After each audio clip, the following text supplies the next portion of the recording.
오늘 저희가 당당문답이라 해서 당뇨병 환자가 질문하고 당뇨병을 진료보는 의사가 대답하는 당당문답. 오늘은 재밌는 걸 좀 가져왔습니다. 작년에 당뇨병에 대해서 여러 가지 얘기를 드렸는데 오늘은 당뇨병 환자하고 뼈에 대한 얘기를 하려고 그래요. 당뇨병 환자하고 뼈가 뭐가 관계가 되느냐? 우리가 오늘 질문해 주신 것, 질문 제목 드린 것처럼 당뇨병인데도 뼈가 나빠지나요? 굉장히 관계가 많습니다. 최근에 제가 인터넷 방송도 보고 혹시나 그냥 하는 여러 가지 우리가 TV를 통해서 오는 방송에서 보니까 뼈에 대한 얘기들을 되게 많이 하시더라고요. 당뇨병이 생기면은 뼈가 망가지는데 뼈의 질이 나빠진다는 얘기들을 꽤 많이 해서 오늘은 골다공증이 어떤 병이고 당뇨병하고 어떤 관계가 있고 그러면 골다공증은 어떻게 치료를 해야 되고 어떻게 예방을 해야 되고 하는 얘기들을 좀 드리면서 오늘의 얘기를 하겠고, 혹시 들어오신 독자님들이 계시면은 당뇨병에 대한 질문도 좋고 뼈에 대한 질문도 좋으니까 그런 질문들을 해주시면은 저희가 질문이 정리되는 대로 하나씩 답변도 해드리면서 우리가 진행을 하도록 하겠습니다. 자, 첫 번째 슬라이드를 보겠습니다. 이건 제가 제목으로 만든 거, 당뇨병인데 뼈도 나빠지나요? 당뇨병과 골다공증 또는 골감소증, 이런 얘기들을 좀 드리도록 하겠습니다. 아마 제가 뉴스 몇 개를 모았는데 인터넷에서 뉴스 찾아보면은 당뇨병, 골다공증 이렇게 찾으면 굉장히 많은 뉴스거리들이 나오는데 그 중에 하나가 당뇨병을 앓으면은 골다공증 골절이 생기기 쉽다. 그러니까 당뇨병이 있는 사람들은 뼈가 잘 부러져서 뼈가 문제가 생겨서 그런 일들이 생기기 쉽다. 이런 내용의 큰 제목도 있었고, 당뇨병을 앓으면은 골다공증이 오기 싫은데 뼈 건강을 지키는 첫걸음이 혈당을 관리하는 거다. 우리가 당뇨병 치료하는 것도 혈당 관리인데 그럼 뼈도 혈당 관리를 하면 좋아지는가? 그 아래 보시면은 고혈당이라는 게 장기화가 되면은 골밀도, 뼈의 밀도, 뼈가 굉장히 나빠지게 되고 그것 때문에 대퇴부라든지 우리가 여기 엉덩이 뼈 있는 부분에 골절이 참 잘 생긴다. 이런 얘기들의 뉴스도 또 있었습니다. 또는 당뇨병 환자가 특히 아까 말하던 대퇴골경, 그러니까 우리가 큰 다리뼈하고 엉덩이 뼈하고 붙는 곳에 거기에 골절이 잘 생긴다. 고관절 골절이라 그러거든요. 그런 골절의 위험도가 2배 정도 올라간다.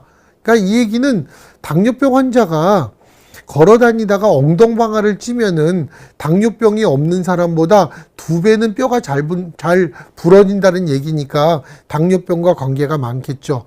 그러면은 첫 번째 알고자 하는 것들이 이건 겁니다. 골다공증이 어떤 병이에요? 이런 질문들을 아마 많이 하실 것 같아서 제가 우선 골다공증에 대한 얘기를 먼저 드리겠습니다.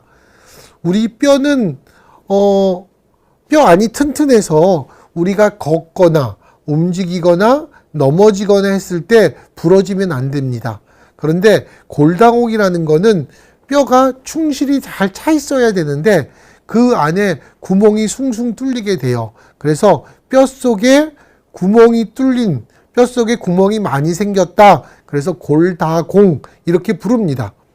그런데 이런 골다공증은 저렇게 골다공, 뼈 안에 구멍이 자꾸 생김으로 해서 뼈가 약해져서 우리가 살짝만 부딪혀도, 살짝만 넘어져도 뼈가 부러지는 그런 상태를 골다공증이라고 합니다.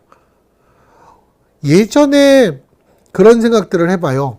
우리 어머님의 할머님 정도 되시는 분들 중에서 허리가 이렇게 앞으로 꾸부정하게 굽으신 분 있죠. 그러신 분은 나이가 들어서 이렇게 허리를 지탱을 하지 못하니까 뼈가 구부러졌을까?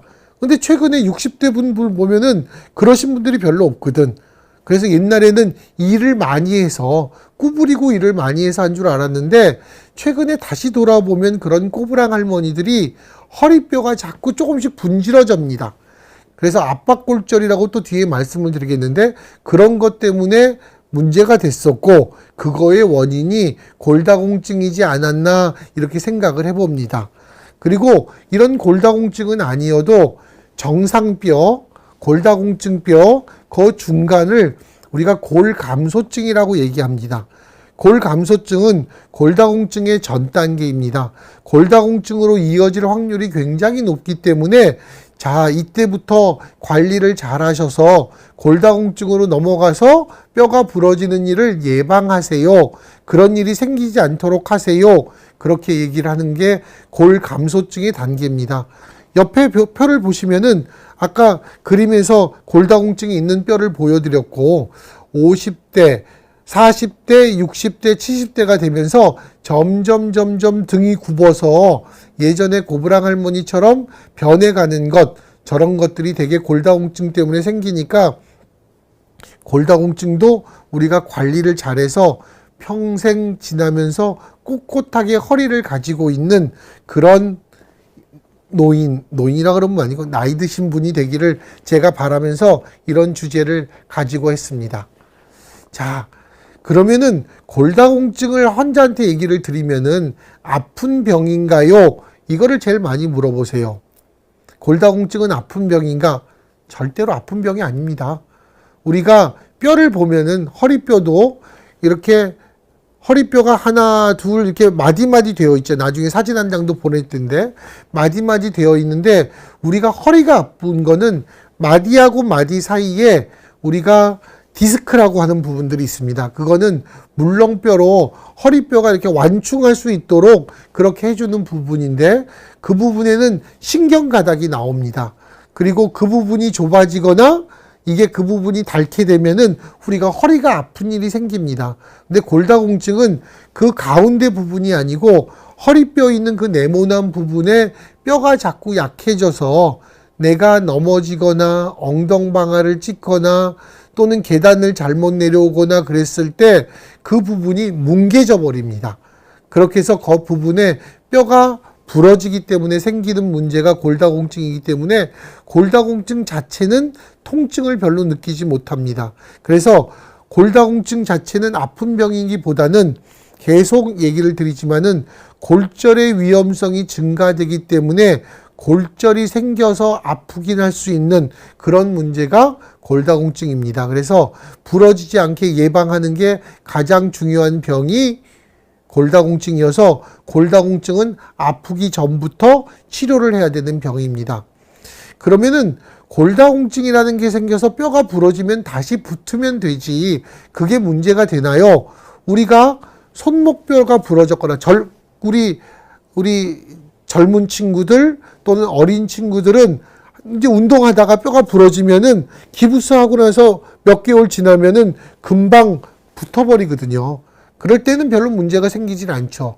근데 나이가 들게 되면은 뼈가 부러져서 뼈가 부러진 것 때문에 누워있는 기간이 생기고 누워있는 기간이 생기면은 근육도 망가지니까 그것 때문에 근감소증이 생겨서 일어나서 또 다시 넘어지는 일이 생기고 뼈도 질이 안 좋아져서 잘 붙지 못하고 그런 일들이 생기기 때문에 노인한테 오는 골다공증은 여러 가지 문제를 발생을 시키게 되는데 특히 재골절, 다시 뼈가 부러지는 문제도 굉장히 큰 문제고 또는 아까 말씀드린 대로 골절이 있는 동안 운동이 부족해지면서 근육량이 줄고 근감소증이 생기고 근육이 힘이 없어지면서 문제가 생기고 또 하나는 누워 있으면서 생기는 폐렴이라든지 염증이라든지 소변의 방광염이라든지 이런 쪽에 문제가 생기기 때문에 또 다른 문제를 일으켜서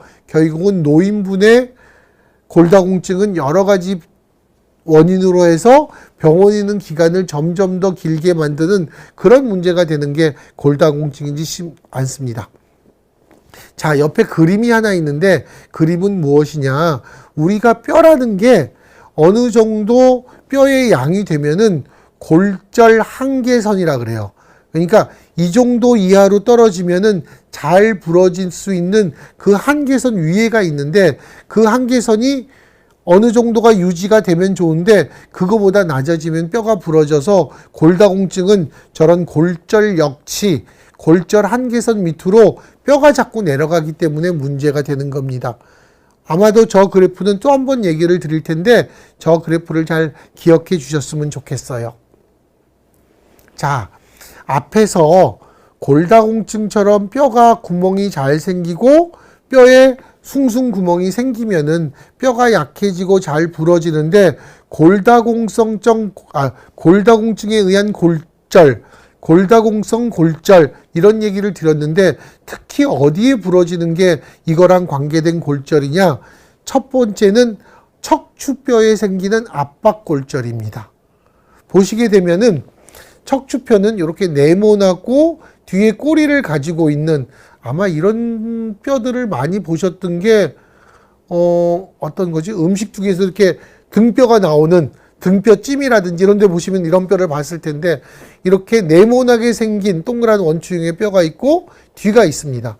원추형의 뼈가 있고 뒤가 있는데 그 사이에는 디스크가 들어가 있고 요 큰 뼈가 잘 있어야 되는데 거기에 금이 가서 눌러 앉으면 우리가 골다공증이 생깁니다. 보시면 옆에 보면은 정상적인 사람은 요 네모난 뼈가 여기 네모나게 보이고 요 사이에 있는 디스크가 이렇게 하얗게 보이는데 네모난 뼈가 다 크기가 비슷하게 유지가 되는데 이게 주저앉아 버리면은 네모난 뼈 위에 빨간 거 친 거 보면 이렇게 마치 새 부리 모양으로 이렇게 깨져 버린 걸 압니다. 그러다 보니까 뼈가 부러지니까 뼈가 앞으로 더 숙일 수밖에 없고 그러다 보니까 꼬부랑 할머니가 되는 특히 척추뼈가 골다공증 때문에 잘 생기고 이렇게 압박이 가서 부러지는 거를 압박골절 이렇게 합니다. 저렇게 되면은 아프냐고요? 무지 아픕니다. 그래서 아마도 이제 나이 드신 분이 그런 거를 경험한 경우가 있을 텐데 뚝 하면서 허리가 무지무지 아파서 움직이지 못할 정도로 아픕니다. 그러고 나서 며칠 집에서 자리 보전하고 누워있으면 슬슬슬 아픈 게 없어져요. 그리고 나서 한 달 정도 지나가면은 움직일만 하고 한 두세 달 지나가면은 괜찮아지는데 저게 부러진 만큼 키가 줄겠죠.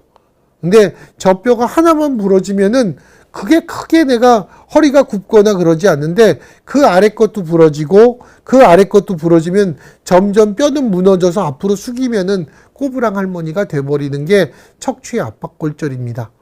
그래서 저런 경우에는 치료를 정형외과 선생님들이 저 뼈가 더 무너지지 않도록 쇠를 대거나 또는 저 안에 세멘트라 그래서 뼈가 무너지지 않게 단단하게 뭘 채우는 그런 치료를 해서 더 무너지지 않게 하는 치료를 하니까 그건 정형외과 선생님이 하시면 되고 저런 뼈가 더 부러지지 않도록 아랫뼈들을 잘 관리하는 게 골다공증의 치료라고 할 수 있습니다. 또 잘 생기는 부위가 어디 있느냐? 또 하나는 아까 말씀드린 대로 대퇴골 경부골절 또는 고관절 골절이라 그래서 여기 보면은 엉덩이 뼈가 있고 엉덩이 뼈에 붙어 있는 대퇴골이라 그래서 허벅지 뼈가 있습니다. 큰 허벅지 뼈가 있는데 여기 관절 바로 밑에 있는 데를 대퇴골 경부 목이라고 부르는데 그 부분이 엉덩방아를 쪄서 이렇게 똑 부러져 나가는 겁니다. 저렇게 부러져 나가면 저 부분에 통증이 올 거고 걷지를 못하게 되겠죠. 그러면은 정형외과 선생님들은 저 부분에 인공관절을 집어넣어서 부러진 부분을 해결해 주시는 그런 작업들을 하시고 내과에서는 반대쪽 또 부러질 수 있으니까 반대쪽 부러지지 않도록 열심히 치료를 하자고 얘기를 드립니다. 또 하나의 골절은 요 손목에 오는 골절이에요. 손목에 오는 골절은 어디가 생기느냐? 내가 넘어지면서 팔을 잘못 짚으면은 팔목의 뼈가 똑 하고 부러집니다. 저런 경우는 뭐 해가지고 기부스를 하고 해서 어느 정도 뼈가 잘 붙으면 좋겠는데 그렇지 않으면은 이 안에 쇠를 집어넣어서 골절을 고정시키는 그런 역할들을 하시죠. 그래서 이렇게 손목이 부러진다든지 또는 고관절이 부러진다든지 척추가 부러지는 거를 골다공증 때문에 생기는 골절, 골다공성 골절 이렇게 부릅니다. 저런 게 생기게 되면은 여러 가지 문제들이 많이 오기 때문에 그 부분이 생기지 않도록 노력하는 게 골다공증에 대한 치료라고 볼 수 있어요. 그러면은 이런 골다공증이 얼마나 많이 생기느냐? 저도 생길 수 있나요? 제가 나이가 이만큼 됐는데 저도 생길 가능성이 있나요? 보시면은 우리나라에서 골대사학회라고 골다공증을 잘 관찰해주는 그런 치료 방법을 만들어내는 그런 학회의 데이터를 보시면은 50세 이상의 골다공증이 얼마나 생기나 보니까 앞에 있는 주황색은 골다공증, 가운데 있는 보라색은 골감소증, 파란색은 정상이라고 보면은 여자분들은 50세가 되면은 폐경이 지나서 뼈가 많이 약해지는 시기인데 이 시기를 보면은 골다공증이 있는 게 37%, 골다공증은 아니어도 뼈가 약해진 게 48%, 정상은 13%밖에 안 돼요. 그러니까 골다공증으로 갈 수 있는 사람까지 합하면은 70% 정도가 뼈가 약해져서 뭔가 치료가 필요하거나 예방이 필요한 상태라고 생각하시면 됩니다. 남자는 어떠냐? 여자에 비해서 남자는 뼈가 많이 튼튼한 편이죠. 남자는 골다공증이 7.5%, 골감소증이 한 46%, 정상이 한 46% 되기 때문에 남자분은 여자분보다 저런 골절의 위험도가 떨어지는데 최근에는 또 다른 것 같아요. 너무 책상에서만 앉아있고 운동 안 하시던 분, 요즘엔 너무 실내만 다니고 지하철 타고 그래서 비타민, 햇빛을 잘 못 쬐서 비타민이 부족하신 분, 이런 분들이 생겨서 남자도 골다공증이 늘는 경우들이 많기 때문에 그런 부분들을 잘 생각하셔야 되는데, 이렇게 50대가 넘는 골다공증이 많은 시기에 당뇨병의 유병률을 보면은 나이에 따라서 50대가 여기 연두 색깔이고 60대가 주황 색깔이고 70대가 빨간 색깔인데 골다공증이 많이 생기는 시기에 당뇨병도 무지무지 많죠. 그러다 보니까 당뇨병도 많고 골다공증도 많은 그런 나이가 50대 이상이 돼서 당뇨병에 겹치게 되고, 당뇨병이 있으면은 뼈의 질도 나빠져서 결국 더 잘 부러지게 되게 됩니다. 바드장님이 질문을 하나 오셨는데, 골다공증하고 상관없는데 이런 질문 하셨어요. 저는 내분비내과 의사니까. 선생님, 갑상선암 반절제 수술을 하고 3주 차고요. 첫 외래 때 피검사가 괜찮아서 호르몬 약을 안 먹고 있는데 이번 주 부쩍 입안이 마르네요. 혹시 당뇨병이 온 걸까요? 입안이 마르는 증상이 꼭 당뇨병만 있는 건 아니고요. 지금 갑상선암 때문에 수술하시고 검사를 했었을 때 아마 당뇨병에 대한 혈당 검사도 아마 하셨을 거라고 생각을 해요. 저 갑상선암울수라는 외과 선생님도 있겠지만은 갑상선암을 보는 내분비내과 선생님도 많아서 당뇨병에 대한 검사들은 하시거든요. 그래서 그 선생님한테 혹시 혈당이 얼마인지 물어보시는 게 더 확실하게 아는 방법이 아닐까 생각을 합니다. 엔젤님이 질문을 주셨는데, 교수님, 저는 50대 중반 여성인데 당뇨병 전 단계로 3년째입니다. 밥 먹을 때마다 스트레스예요. 운동도 많이 못하니 여러 가지로 스트레스네요. 골다공증도 무섭네요. 저 같은 경우 당뇨병 약을 복용하는 게 좋을까요? 식후 200이 넘는 경우가 많은데, 우리가 식후 200이 넘는 걸 가지고 당뇨병을 진단하지는 않는데, 당뇨병 전 단계 3년째라고 한 당뇨병 전 단계가 정말인지는 고민스럽습니다. 우리가 당화혈색소를 주셨으면 훨씬 더 좋았는데, 당뇨병이 생기는 거를 스트레스를 받지 마시고, 제가 항상 얘기하지만 내가 지금까지 살아오면서 지금 나이가 드니까 혈당이 조금씩 올라가는 거는 지금까지 살아온 것에 대해서 한 번쯤 반성을 하고 고칠 기회를 주는 거거든요.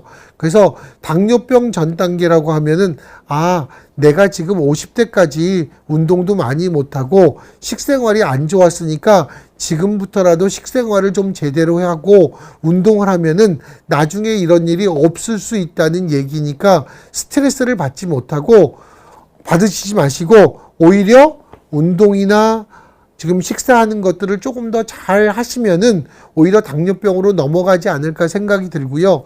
식후 200이 넘는다면은 혹시나 전 단계에서 당뇨병으로 이행을 가는 경우도 많기 때문에 적어도 6개월에 한 번, 좋으면 3개월에 한 번 정도는 혈당을 체크하거나 당화혈색소를 보셔서 혹시 이행하는지를 보셨으면 너무너무 좋겠습니다. 당뇨병 환자들도 골다공증에 취약한가요? 지금 말씀드렸죠. 당뇨병도 나이가 드셔서 오시고 골다공증도 나이가 오시기 때문에 둘이 겹치는 방법이 많은데 뒤에 또 얘기를 드리겠지만은 당뇨병 환자 중에서 일형 당뇨병 환자는 어렸을 때 생기고 인슐린을 쓰지만은 영양 관리라든지 운동이라든지 이런 게 줄기 때문에 골다공증이 잘 생기고 골밀도도 낮아요. 근데 이형 당뇨병, 나이가 들어서 생기는 당뇨병은 체중이 좀 나가지 않습니까? 그래서 체중이 나가는 건 오히려 골다공증을 예방하는 효과가 있거든요. 그런데 당뇨병 환자들은 체중이 나가서 골밀도 자체는 유지가 되지만은 뼈가 튼튼해야 하는 뼈의 질 자체는 낮아지는 경우가 많아서 굉장히 잘 부러진다고 합니다. 그래서 이형 당뇨병 환자는 골밀도 자체는 정상처럼 유지되는 경우가 많지만은 골다공증 때문에 생기는 골절에 취약하기 때문에 조금 더 고민을 하셔야 되고요. 일반인보다 치료하기 어려운 건 없어요. 오히려 당뇨병만 치료하다 보니까 당뇨병만 바라보고 골다공증을 생각하지 않아서 저것 때문에 큰 코가 다치는 경우가 있기 때문에 오히려 한 번쯤은 골다공증도 생길 수 있고 하다는 얘기를 드려서 우리 여기 독자님들이 조금 더 그런 쪽도 그것도 내가 신경을 써야겠구나 이런 생각을 가지시도록 얘기하려고 오늘 나왔던 겁니다. 알리스 초이님이 이런 얘기 하셨어요. 디스크 파열이라서 좀 못 움직이다 보니까 혈당이 올라왔어요.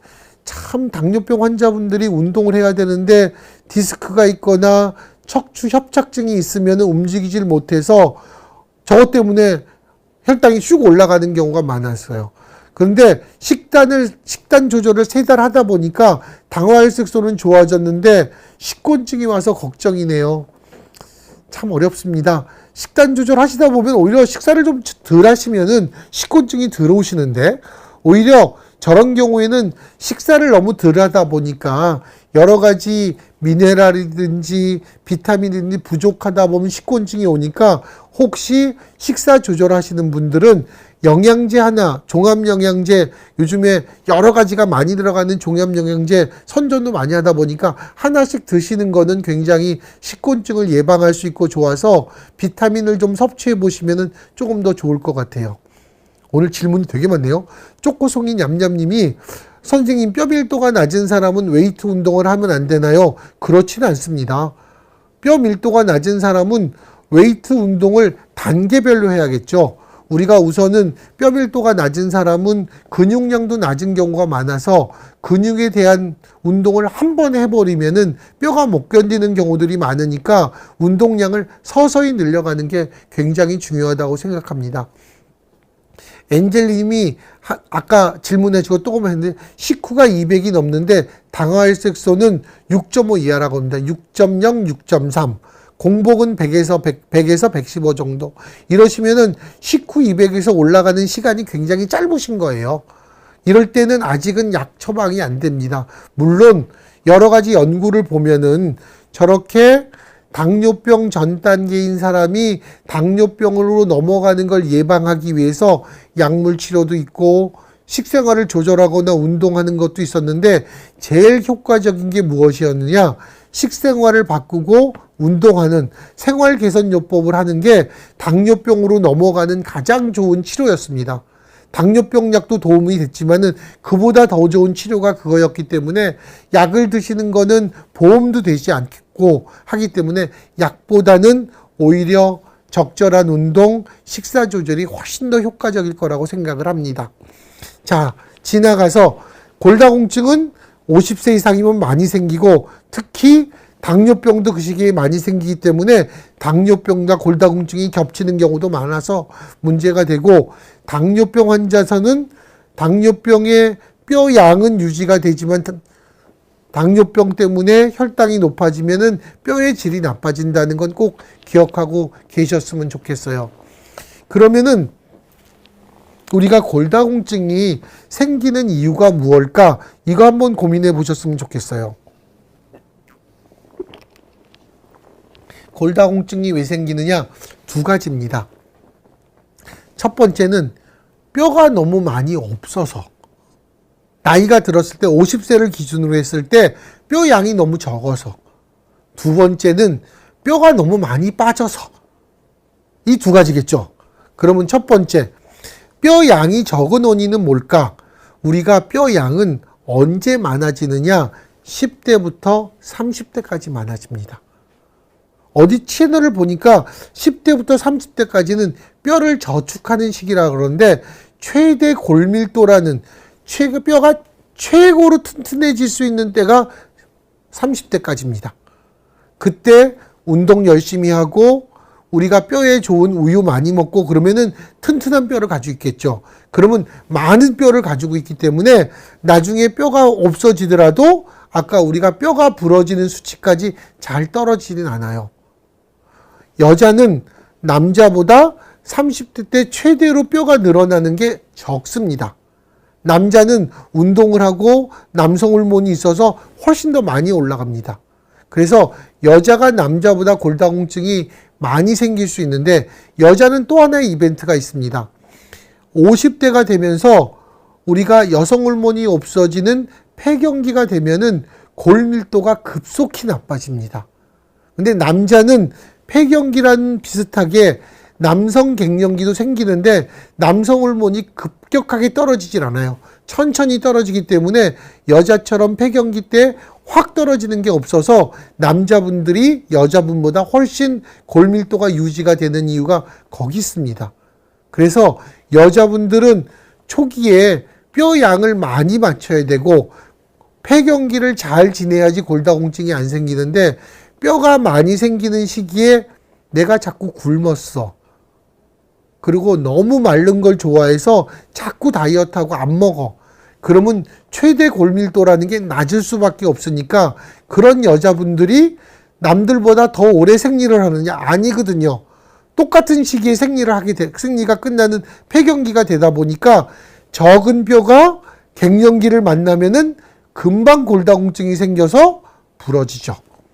그래서 젊었을 때 뼈 양을 유지하는 게 좋은데, 유전적인 요인, 백인이나 아시안이 조금 더 적고 체구가 작은 사람이 조금 더 적고 어머니가 골절 경력이 있어서 이런 경우는 조금 더 잘 안 생기고, 45세 이전에 우리가 조기 폐경이 오는 경우는 더 많이 골밀도가 빠지기 때문에 이런 문제, 생활 습관 때문에 지속적으로 무혈경이 있다든지 또는 흡연이나 음주 때문에 뼈가 잘 안 생겼다든지, 또는 너무 안 움직이고 집에만 생활했다든지, 또는 체중이 너무 낮다든지 하면은 최대 골밀도가 낮기 때문에 문제가 생깁니다. 자, 다음에 빠지는 이유를 얘기하기 전에 꽃사슴님이 질문을 주셨어요. 안녕하세요. 저는 골다공증이 심해서 약을 먹고 주사를 맞는데 골다공증 때문에 뼈가 아프고 그렇습니다. 당뇨병도 있습니다. 아픈 이유가 왜 그럴까요? 골다공증이 심한 경우에 골통이라 그래서 뼈가 좀 아픈 경우도 생깁니다.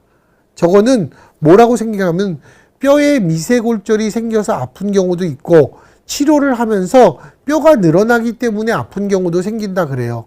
우리가 어렸을 때 뼈가 늘어나면서 뼈에 통증이 생기는, 우리가 사춘기 때 키가 막 빨리 크면은 그때도 아픈 게 오거든요. 그런 식으로 아픈 경우도 있어서 치료 때문에 뼈가 늘어나면서 아플 수도 있고, 골다공증이 너무 심한 것 때문에 아플 수도 있어요. 물론 당뇨 때문에 아픈 경우는 뼈가 아픈 경우보다는 신경 통증이 생기니까 아픈 부위가 좀 다르죠. 골다공증 때문에 불편한 부위는 뼈가 생기는 뼈 가운데가 아프고, 당뇨 때문에 아픈 부위가 생기는 거는 대개가 발끝, 손끝 이런 쪽에부터 아파 오니까 조금 달라서 아픈 거를 좀 잘 구분하실 필요가 있을 것 같아요. 쪼코송이 냠냠님이 질문 주셨는데, 선생님, 골다공증인 어르신들은 운동도 어려우신데 앉았다가 일어서는 것도 힘드신 분들이 어떻게 점진적으로 가능할까요? 저거 굉장히 중요합니다. 어르신들이 이제 근육량이 빠지게 되면은 일어서는 것도 앉았다 하는 것도 힘드시게 돼요. 그거는 근육이 빠져서 그렇지 골다공증 때문에 아픈 건 아닌데, 자, 저렇게 일어섰다 앉았다 하시는 분들은 첫 번째는 우리가 근육의 양을 늘려야 되죠. 그래서 앉은 자리에서라도 자꾸 다리를 들었다 놨다 또는 기구를 통해서라도 뭐를 잡고 일어났다 앉았다 하서라도 운동량이 유지가 돼야지 근육이 늘어나고 단백질 음식을 드셔야지 근육량이 좀 늘어납니다. 그런 게 있어야지 일었다 앉았다 하는 게 편하지. 앉았다가 일어서는 게 힘들어서 앉아만 계시면은 근육은 더 빨리 빠집니다. 그러면 더 못하겠죠. 그래서 어르신들의 운동이라는 거는 어르신들의 상황에 맞추셔야 돼요. 저런 것들을 아는 거는 저보다는 운동 처방사 선생님들이 더 많이 아실 텐데, 운동 처방사 선생님들이나 또는 헬스 트레이너 하시는 분들하고 상의를 좀 해보시는 것도 좋아요. 그래서 무엇을 잡고 운동하기, 무엇을 갖추고 운동해서 천천히 운동량을 늘려가시는 건데, 굉장히 어린아이가 일어서서 걷고 그 일어서 걸은 아이가 뛰기까지 얼마나 오랜 기간이 생기는지를 고민해 보셔야 돼요. 어린아이 같은 경우에는 일어서서 근육량이 없어서 누워있던 애들이 일어서서 앉을 때 수십 번을 넘어져서 일어서더라도 일어서서 걷는 데까지 굉장히 오랜 시간을 걸립니다. 그런데 어르신들은 예전에 걸으셨던 분들이 앉게 되면은 얼마 만에, 일주일 만에 일어설 줄 알고 운동하세요. 그런데 몇 달이 필요합니다. 그런 것들을 좀 감안하셔서 너무 급하지 않지만 꾸준하게. 물론 아이들은 넘어져도 다치는 게 없으니까 문제가 되지만 어르신들은 넘어지면 다치니까 넘어지지 않게 뭔가 잡을 것들을 꼭 마련해 놓고 그러고 운동을 하셔야 됩니다. 자, 엔젤님이 또 조금 다른 질문을 하나 주셨는데, 교수님, 소변 후 잔류량이 남고 대장균도 있는데 당뇨병과도 관계가 있나요? 저거는 혈당의 조절한 정도가 어느 정도 되느냐에 좀 달라요. 당뇨병 환자들은 방광 기능이 떨어지거나 소변으로 당분이 빠져나가는 경우에 소변도 달기 때문에, 소변에 당분이 있기 때문에 대장균들이 잘 자랄 수 있는 상황들이 잘 생깁니다. 그런데 저거는 당뇨병만 있고 소변을 볼 수 있는 방광의 기능이 괜찮아도 잘 생길 수 있고, 당뇨병은 없는데 소변의 잔류량이 자꾸 남아서 고여있는 물은 썩게 돼 있거든요.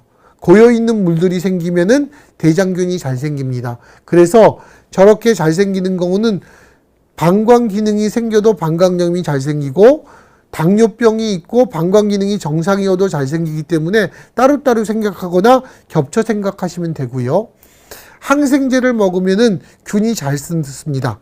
왜냐하면 소변이 농축돼서 항생제가 나가기 때문에 방광 내 균이 생긴 건 대장균은 잘 줄어들어요. 근데 약을 끊고 검사하면은 또 생기는 거는, 첫 번째는 항생제 먹는 기간이 짧아서 내가 항생제를 충분히 먹어야 되는데 금방 소변으로 보는 그런 잔류감이라든지 이런 게 줄었다고 약을 끊으면은 균이 다 없어지지 않는 상태에 증상만 없어서 약을 끊었기 때문에 재발하는 경우도 있고, 또는 방광 기능이 완전히 좋아지지 않거나 당뇨병이 계속 있었기 때문에 좋아졌다가 다시 생기는 것도 있고. 그런데 환자분이 당뇨병 전 단계이기 때문에 저런 당뇨병하고는 상관이 별로 없어 보여요. 저런 경우에는 혹시 내가 남자분인 경우에는 전립선 비대증, 여자분인 경우에는 방광 기능이 떨어진 것 때문에 그런 일이 자주 오지 않는지를 생각하셔서 잔류량이 남지 않게끔 우리가 치료를 하는 게 먼저고요. 면역력이 키워진다 그래서 절대로 좋아지진 않습니다. 이미 잔류량이 남아있어서 고여있는 물은 면역력이 좋아도 잘 생깁니다. 그렇기 때문에 저 부분은 잔류량이 남지 않도록 비뇨기과 선생님이랑 상의하는 게 굉장히 좋을 거라고 생각을 합니다. 이제 제가 할 수 있는 얘기로 다시 넘어가서, 골다공증이 잘 생기는 원인 하나는 뼈가 잘 안 만들어져서가 첫 번째고, 두 번째는 노화나 폐경 때문에 소실이 빨라지는 경우에도 잘 생길 수 있고, 질병이나 약체처럼 2차적인 요인 때문에도 뼈의 손실이 많아져요. 2차적인 원인으로 뼈의 손실이 많아지는 건 굉장히 많아요. 신경성 무식욕증, 소화불량, 갑상선 기능 항진증, 부갑상선 기능 항진증, 성선 기능 저하, 또는 유즙을 분비하는 종양, 또는 쿠싱병이라고 얘기하는 쿠싱 증후군, 뼈가 덜 만들어진 거, 류마티스 때문에 오는 관절염, 신경장애, 굉장히 많은 일들이 골다공증이 생길 수 있는 질환인데 그 중에 굉장히 많은 부분이 내분비병입니다. 그래서 내분비내과에서 골다공증을 많이 보는 원인도 되고, 또 약제 중에서도 스테로이드라는, 관절염 때문에 자꾸 주사 맞으시죠. 또는 피부병 때문에 스테로이드를 먹죠. 류마티스 관절염 때문에 스테로이드를 또 먹게 되죠. 또는 눈 같은 게 좀 잘 안 보이거나 귀가 안 들려도 스테로이드를 먹죠. 여러 가지 질환 때문에 스테로이드 쓰는 질환들이 많은 경우에 골다공증이 잘 생길 수 있고, 또는 호흡기 질환 때문에 이렇게 뿌려주는 흡입성 스테로이드를 쓰는 경우도 있고, 중간중간에 불편하면 스테로이드 쓰는 경우에도 천식에서도 이런 경우에 잘 생깁니다. 또는 아까 우리 갑상선 암 때문에 갑상선 호르몬을 먹어서 갑상선 암이 재발되지 않게 하기 위해서 용량을 좀 많이 먹는 경우에도 갑상선 호르몬의 양이 늘어나게 되거든요. 그런 경우에도 골다공증이 잘 생기고, 항응고제나 또는 항암제, 또는 우리가 여러 가지 경련 때문에 먹는 약, 또는 이런 약들 때문에 잘 생기기 때문에 굉장히 많은 원인이 뼈가 잘 빠지게 하는 그런 원인들이 되기 때문에 보시게 됩니다. 자, 초코송이 얌얌님이 또 하나 주셨어요. 어르신들이 근육 증진을 위해 스테로이드 같은 약물을 주기적으로 사용하기도 있네요. 저거는 아까 내가 말씀드린 우리가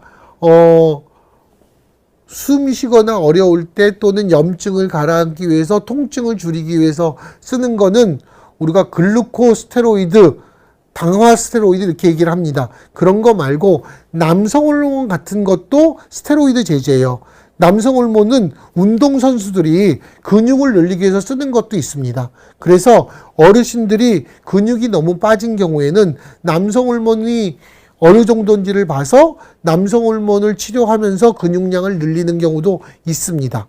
그리고 그렇게 근육량을 올릴 수 있는 여러 가지 단백질 쉐이크 같은 것도 있기 때문에 그런 것도 사용하는 경우가 있어서, 저런 경우에는 그냥 쓰시면 안 되고 꼭 내분비내과 의사나 또는 비뇨기과 의사 선생님하고 꼭 상의해서 쓰셔야 됩니다.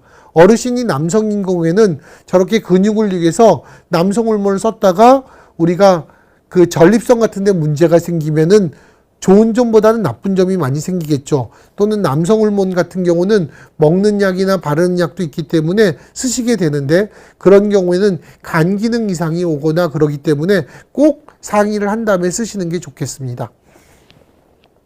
자, 다음에 넘어가서 뼈가 잘 빠지고 또는 뼈가 덜 생겨서 이제 골다공증이 생기는 걱정이 생기는데, 그럼 골다공증이 생긴 거를 검사는 어떻게 하나요? 굉장히 쉬워요. 엑스레이 찍듯이 이렇게 침대에 누워 있으면은 기계가 지나서 뼈 양을 계산을 합니다. 그런데 어떤 사람들을 기본적으로 검사를 하게 되느냐?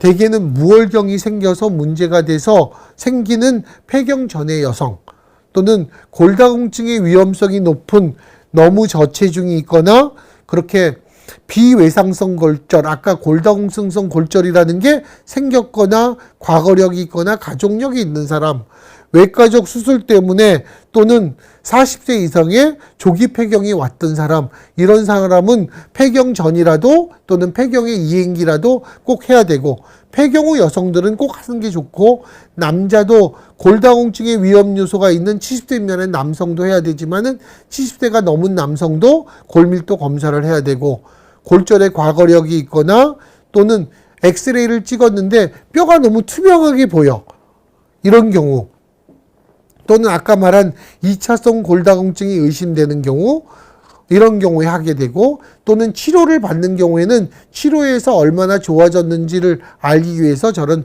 골다공증을 하는 골밀도 검사라는 걸 하게 됩니다. 그래서 저런 검사를 통하면은 저희가 쉽게 알 수 있는데, 뼈를 보셔서 척추뼈하고 아까 고관절 골절이 잘 생기는 대퇴골을 검사를 해서 그 검사한 결과를 가지고 저희가 정상 또는 골감소증, 골다공증, 심각한 골다공증 이렇게 얘기를 합니다.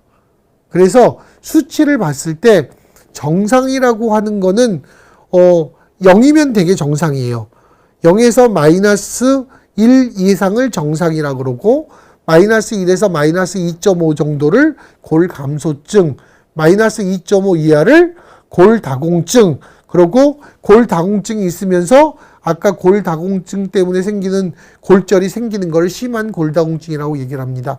바드장님이 골밀도 검사는 대학병원에서 아니요? 하시는 병원 굉장히 많아요.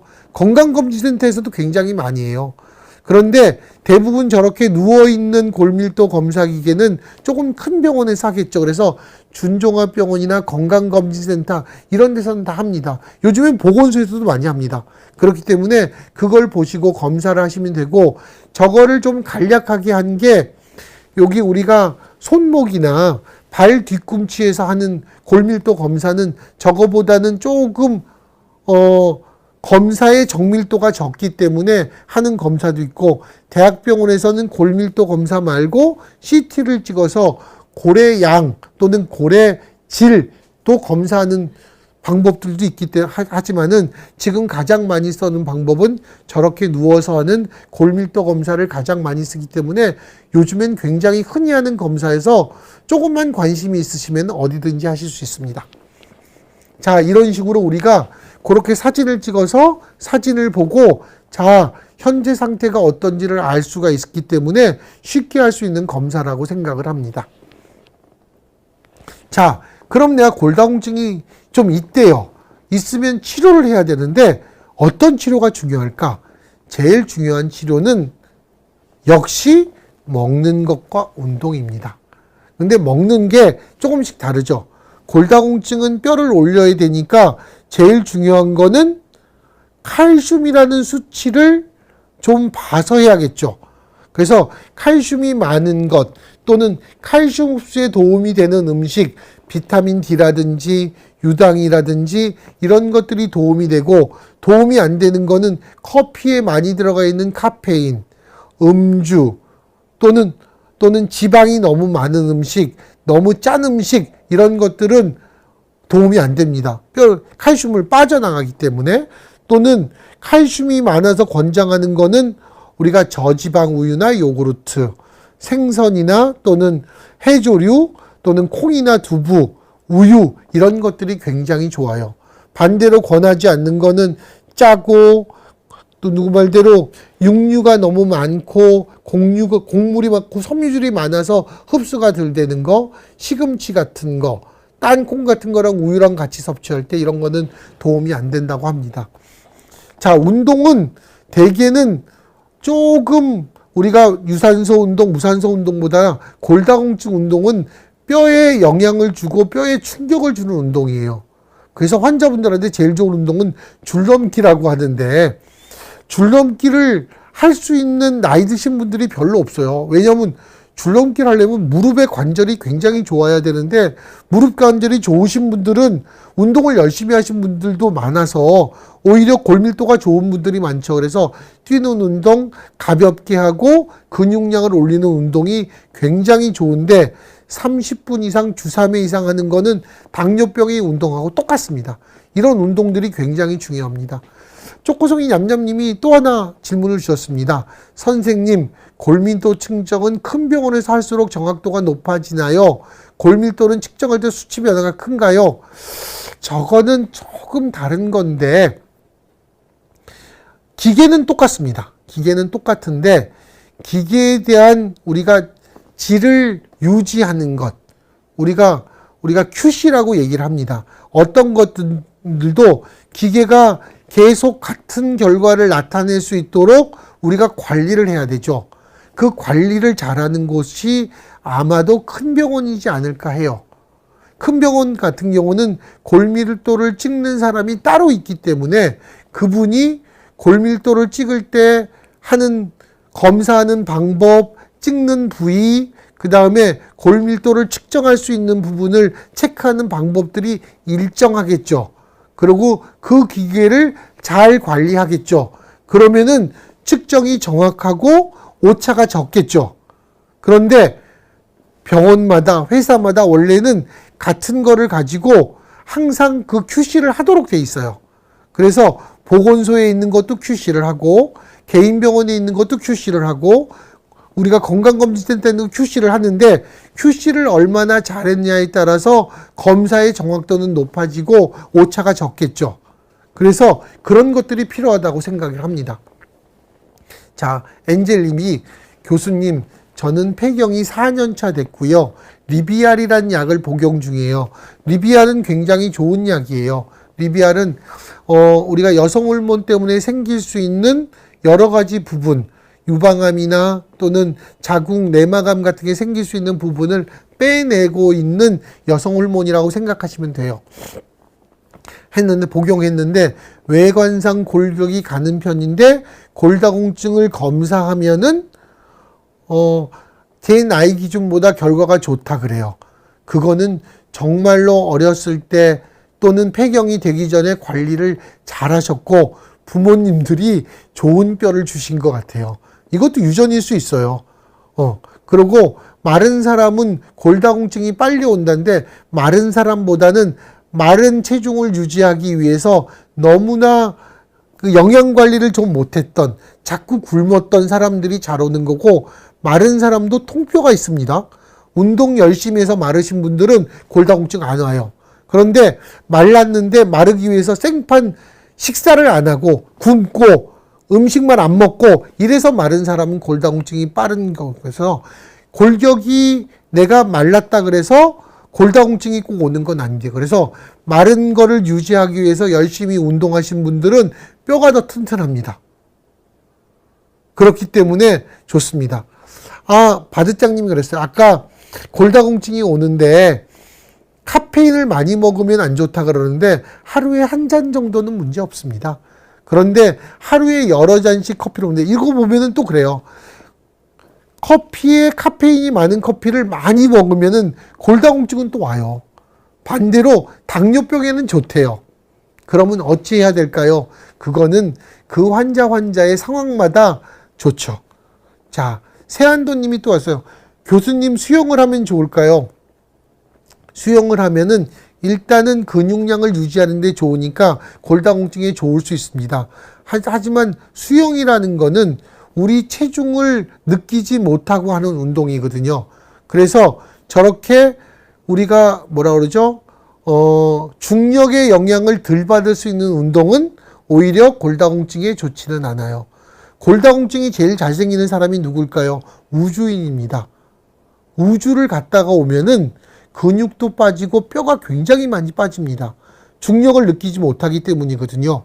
그래서 우주를 갔다 온 우주인이 우주에 있는 기간이 길수록 근육이 빠지기 때문에 우주에서 근육량을 유지하기 위해서 굉장히 다양한 일들을 합니다. 그리고 그분들이 다시 와서 중력을 이기려면은 굉장히 오랜 기간 재활이 필요하다고 합니다. 그래서 수영 같은 운동은 수영처럼 중력을 느끼지 못하는 운동은 골다공증이 조금 덜 좋은 편이고 근육량을 유지하기는 좋기 때문에 수영을 하면서 달리기 같은 거를 같이 하면 훨씬 더 좋겠죠. 그래서 아까 어머님이나 아버님이 근육량이 좀 적어서 운동하시기 어려우시면 저런 수영 같은 것들을 하시면서 수영장에서 걷는 것도 굉장히 좋습니다. 그런 것들은 중력을 덜 느끼기 때문에 편하시고 운동하면서 근육량을 늘리기 때문에 수영장에서 운동을 하거나 또는 걷거나 하는 것도 그러신 분한테 굉장히 좋은 운동일 것 같아요. 자, 그럼 골다공증의 식이나 운동만 치료 방법이냐? 그렇지 않습니다. 칼슘과 비타민 D는 골다공증을 예방하는 굉장히 좋은 방법이고요. 또는 골흡수제, 골다공증을 정말로 치료할 때는 골이 빠지는 걸 억제하는 약도 있고 골이 생기는 걸 늘려주는 약들도 있습니다. 골이 빠지는 걸 억제하는 약들은 여성 호르몬도 있고 여성 호르몬을 변경된 아까 리비알 같은 그런 약제도 있고 썸이라 그래서 다른 에비스타란 그런 약제도 있습니다. 또는 굉장히 많이 쓰는 비스포스포네이트 같은 약제들도 있습니다. 그런 약제들이 있기 때문에 좋습니다. 그리고 다른 이론 약제들은 굉장히 다양한 효과를 가지고 이제는 뭐 3개월 만에 쓰는 약제, 6개월 만에 쓰는 약제, 1년 만에 쓰는 약제 이런 약제들이 있기 때문에 저거는 의사 선생님하고 얘기하시면은 가장 환자한테 좋은 약제들을 선택해 주실 수 있으니까 그런 것들을 생각하시면 될 것 같아요. 자, 이제 시간은 거의 다 지난 것 같아서 제가 마무리 드릴 건데 역시 당뇨병을 치료하는 건 굉장히 중요했습니다. 그래서 당뇨병을 치료하지만은 당뇨병을 치료하면서 당뇨병과 같은 것들이 생길 수 있는 이런 질환도 치료하는 게 좋을 것 같아요. 그리고 마지막으로 하나, 골다공증이 생기면 골다공증 약제를 먹기 전에 꼭 치과에 대한 치료를 먼저 하시는 게 좋아요. 골다공증 약제는 뼈가 망가지거나 생기는데 영향을 주기 때문에 발치를 하면은 골다공증 약제 때문에 올 수 있는 뼈가 안 생겨서 치과적인 문제가 생길 수 있어요. 그래서 골다공증을 치료하게 될 때는 항상 선생님하고 치과에 대한 문제를 좀 얘기를 해주시면은 굉장히 좋을 수 있어서 이런 얘기를 마지막으로 드리면서 제가 마무리 짓겠습니다. 우리 당뇨병을 가지고 있으신 우리 유튜브 독자님들은 항상 생각하실 게 생각이 바뀌면은 혈당이 달라진다. 그래서 당뇨병이라는 거는 꼭 약을 먹는 병만은 아니고 생활 습관을 교정하는 병이기 때문에 그런 분들을 좀 생각하셨으면 좋겠습니다. 저는 이 시간 이렇게 마무리 짓고 다음 시간에 뵐 거고요. 다음 시간에는 혹시나 고지혈증에 대한 얘기를 좀 제가 해드리려고 그래요. 당뇨병하고 굉장히 관계가 많기 때문에 고지혈증 얘기도 들으시면 도움이 될 것 같습니다. 자, 오늘은 이렇게 하고 저는 마무리 짓겠습니다. 저는 가천대 길병원 내분비내과의 김병준이라고 합니다. 자, 안녕히 들어가십시오.